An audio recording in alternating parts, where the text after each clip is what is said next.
soil. Module 9, Absorption of water by soil.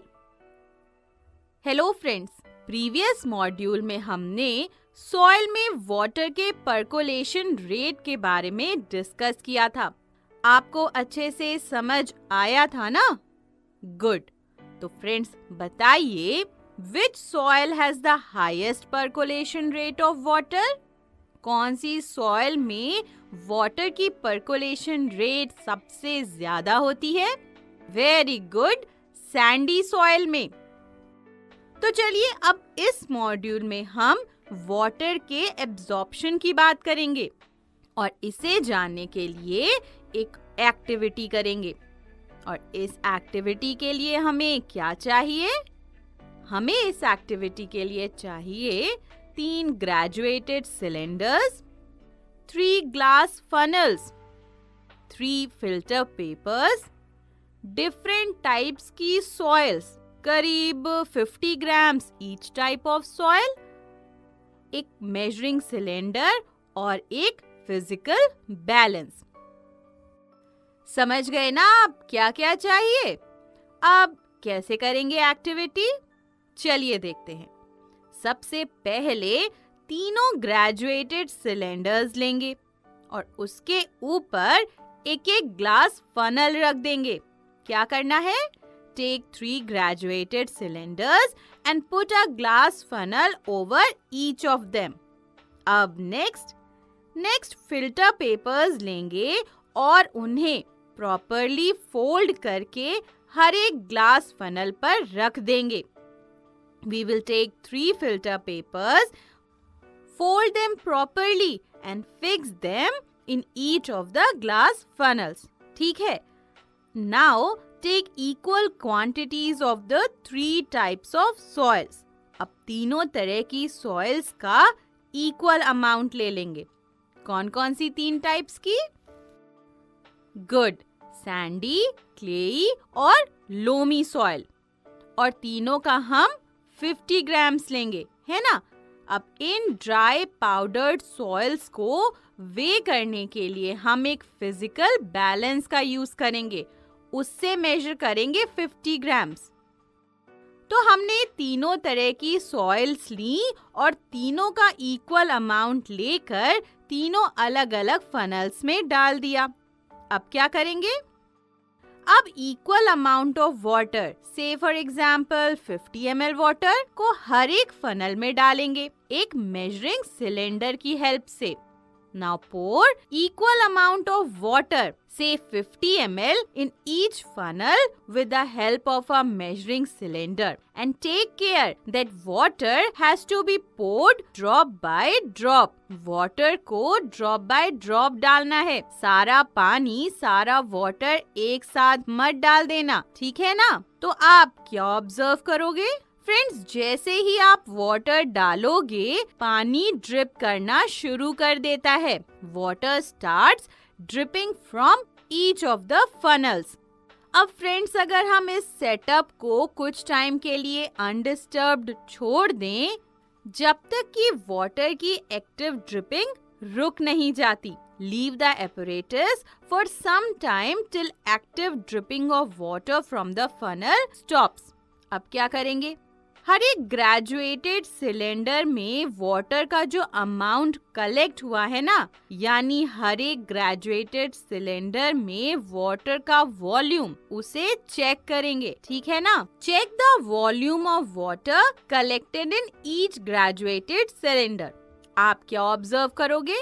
आप observe करोगे कि वो ग्रेजुएटेड सिलेंडर जिसके ऊपर की फनल में सैंडी सॉइल है उसमें सबसे ज्यादा वाटर कलेक्ट होता है और वो ग्रेजुएटेड सिलेंडर जिसके ऊपर की फनल में क्लेई सॉइल है उसमें सबसे कम वाटर कलेक्ट होता है.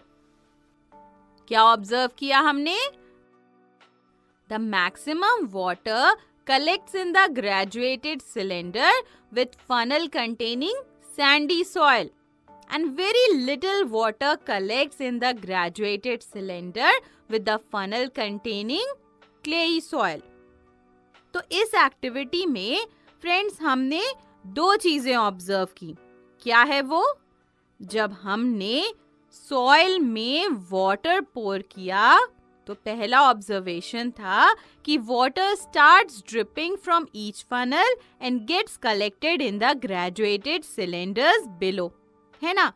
और दूसरा ऑब्जर्वेशन हमारा है कि the maximum water collects in the graduated cylinder with funnel containing sandy soil and very little water collects in the graduated cylinder with the funnel containing clayey soil.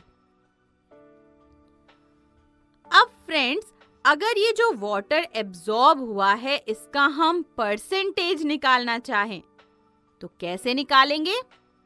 चलिए उसका calculation समझते हैं. The percentage of water absorbed by each type of soil can be calculated as follows. सबसे पहले हम देखेंगे mass of soil taken. तो कितना मास हमने लिया था सॉइल का? 50 grams. तो mass of soil taken 50 grams. Volume of water poured in each funnel. हर एक फनल में हमने कितना वाटर का कितना वॉल्यूम पोर किया? कितना किया था? 50 ml. नेक्स्ट है volume of water collected in the graduated cylinder.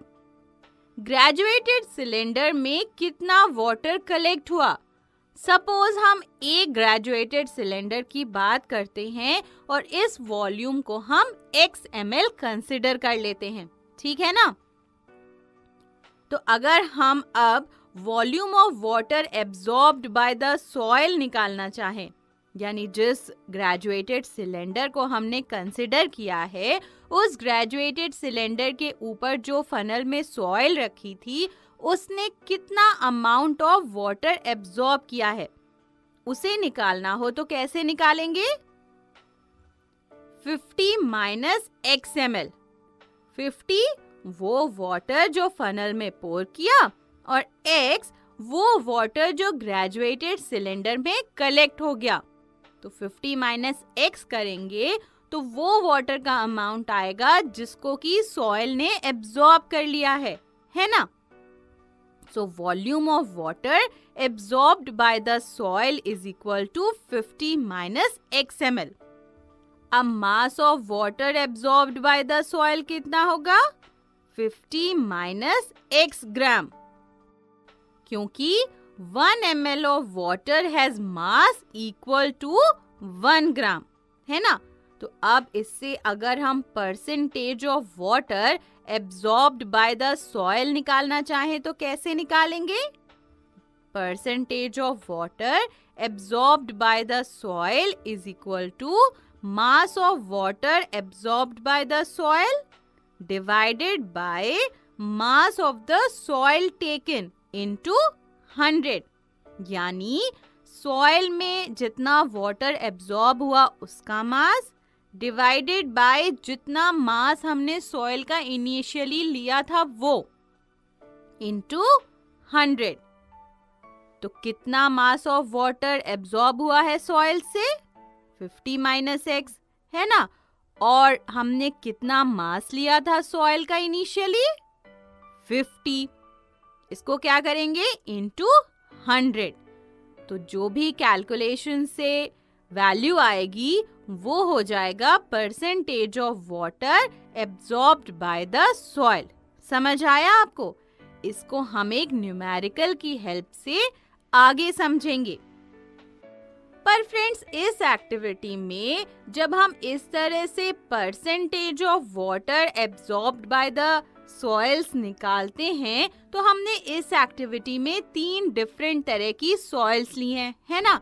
तो इस एक्टिविटी से हमें ये पता चला कि क्लेई सॉइल सबसे ज्यादा वाटर एब्जॉर्ब करती है और सैंडी सॉइल सबसे कम वाटर एब्जॉर्ब करती है, जबकि लोमी सॉइल की वाटर एब्जॉर्बिंग कैपेसिटी एवरेज होती है.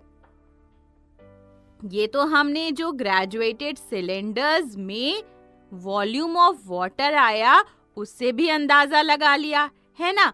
लेकिन इसको जब हम परसेंटेज में कैलकुलेट कर लेते हैं तो हमारे पास एग्जैक्ट वैल्यू आती है कि इन तीनों तरह की सॉइल्स ने कितना वाटर एब्जॉर्ब किया। समझ आया ना आपको? तो फ्रेंड्स, इस तरह से percentage of water absorbed by the soil निकालने का जो न्यूमेरिकल है वो हम नेक्स्ट मॉड्यूल में डिस्कस करेंगे। तो चलिए, इस मॉड्यूल में हमने जो पढ़ा है मेन पॉइंट्स को एक बार रिवाइज कर लेते हैं।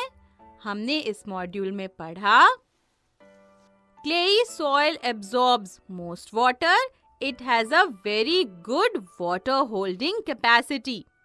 Sandy soil does not absorb much water. The water absorbing capacity of loamy soil is average. And the percentage of water absorbed by the soil can be calculated by the formula mass of water absorbed by the soil divided by mass of the soil taken into 100. तो friends, I hope इस module में हमने जो concept discuss किया आपको अच्छे से समझ आया होगा। तो चलिए अब इस कॉन्सेप्ट पर बेस्ड एक्सरसाइजेस सॉल्व करते हैं।